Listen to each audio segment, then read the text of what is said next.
Alright, this is gonna be a little gameplay, impressions slash reviewish video of Inertial Drift by Level 91 Entertainment and published by PQube. So, this is a racer, and you drift a lot in it.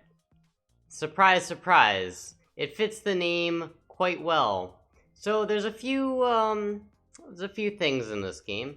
There's a story mode. You pick different characters. There's like 4, I think. And you go through and do races and different events and just try to get through the story.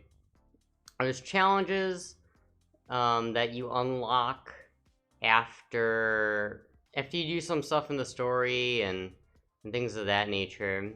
Arcade, you kind of set up your own stuff. Grand Prix is you choose like a set of challenges basically to do. Split screen, you battle against friends and stuff, and online. Yeah, there's online in this game too, so and some leaderboard things. But anyways, let's get into it. So there are a couple characters. There's 3 to start with. 1 you unlock after you beat a story. There is we'll just go into this first character. First character here, this Edward guy, and there is a story. There's not too much of a story, but yeah, there's a story. Let's go to let's just go to the first area. And the story not particularly long, at least for the first character. Now that is the only one I beat it with, so maybe the other characters have lengthier stories, I'm not sure. Yeah,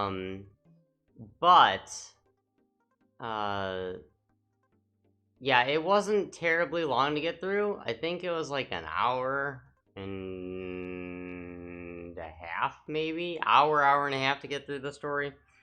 But, yeah, let's get into some race things here, and we could talk about it. So control-wise, I will say this game is very smooth. It feels very smooth to me. Now, one of the things, being called Drifter, or Inertial Drift, sorry, you basically have to drift to turn at least, to turn well. If you're not drifting, this is like the speed you turn, at least in this car. And so yeah, you essentially have to drift. It doesn't give you any sort of boost or anything, but it's what you need to get around the track fast, get around them corners. Now, all the cars, they do control differently, almost to the point where you have to relearn the car there, relearn the controls for a little bit. Like this first car drifts super easy. Basically every time you turn, you drift. And the way it works is the left stick is the steering. However, the drift is the right stick, so you gotta kind of use that to turn essentially. And then you gotta brake with the left bumper. Right bumper is accelerate, and you're gonna have to brake to get through some of the turns in the later tracks of the later cars. But yeah, so that's basically the control. Super simple. Again, like I said, it controls super smoothly, which is good because racers should control smoothly. Now, in regards to some of the event types, we got this time trial thing. There's practice. There's duel. There's style, and then there's race, and I feel like I'm missing one, but so. One of the things is that you also don't crash into other cars. There's also no crashing into the walls, like you don't blow up the car or anything like that. But yeah, it's kind of like you're always facing off against ghosts, which is kind of strange. Ghost cars. But hey, that's the way it works. I guess it keeps the game smooth and stuff like that, so that's nice. I guess that's what they went for there. But it was like the first race I was trying to crash into the car, and it didn't crash. It just went right through them. But yeah, I will say story-wise, difficulty, at least on the first one, it seemed like I would never fail. Like I would always just go to the next event, even though I would only get like bronze or lose the event. Now, I did play some of the fourth character, which was the unlockable hardest difficulty, and it wouldn't let me progress, it seemed, if I was getting less than silver, at least in the first area. So, it does seem a little bit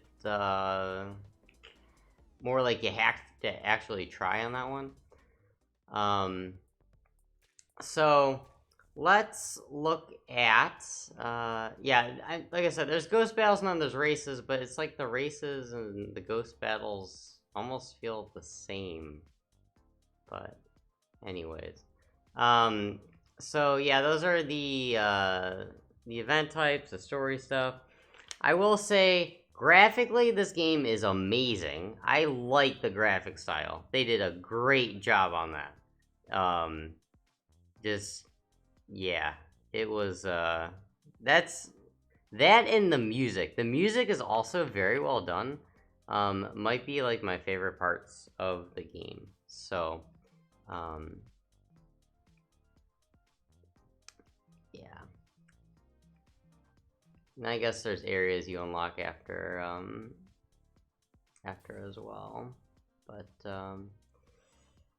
let's see. So, some things about time attack, that was what you just saw. Duel, you gotta try to be in front of the other car for either like a certain amount of time or get a certain distance in front of them. I am very bad at those duels. And then there's the races, pretty straightforward. Style events seem quite easy.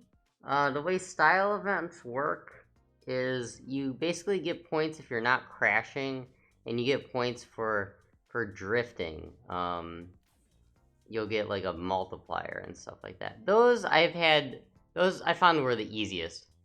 Then you can unlock challenges, like I said. In challenge mode, the award is kind of a, I mean, you just can gold medal the stuff.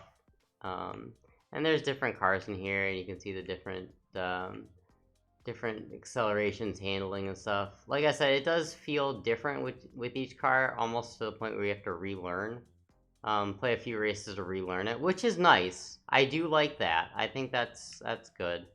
One of the downsides I feel, though, is a sense of progression in terms of, it would have been nice to see some unlockables. Like, yeah, there's unlockables in the challenge mode and stuff, but it would have been nice to see, like, be able to upgrade cars or purchase other cars to use with the same racers in story or something. Although the story is rather short, so I guess you wouldn't really use it too terribly much. But yeah, in terms of what you can try to do in the game, you can try to 100% all of the stories. You can try to get gold in all these races. So there's stuff to do.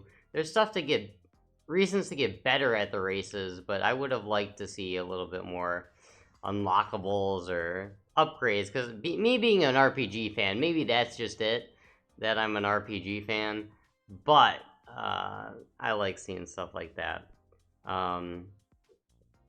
And yeah, like the first story was fairly easy to progress, like I was saying, but it was a little harder in the other races.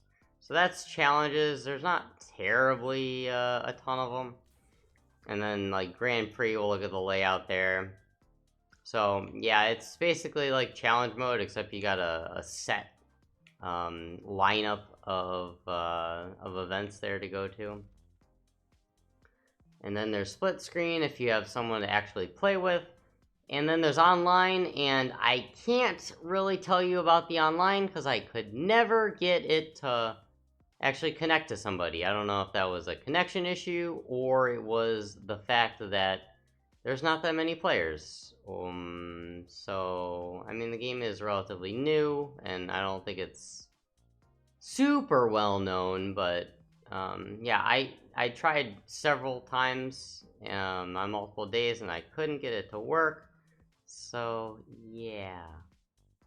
Anyways, I would say this game, I am not the best racing person, and I'm not the #1 racing fan ever, but I would say this game is pretty good.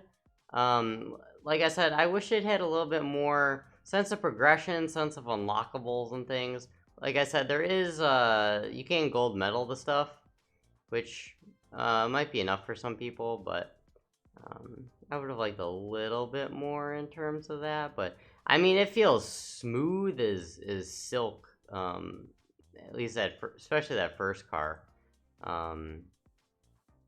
So I mean, that's like one of the most important things about a racing game, right? Or a racing style game. So anyways, yeah, you guys could check out Inertial Drift if you want. I think it's a pretty solid one. If it just had more progression, maybe a little bit more to do, but yeah. Anyways, guys, I'm gonna wrap the video up here. Leave thoughts and whatnot in the comments below. And with that being said, everybody have a good night, good morning, enjoy your games. Thanks for watching. Hopefully I'll see you guys again next time. Goodbye, everybody.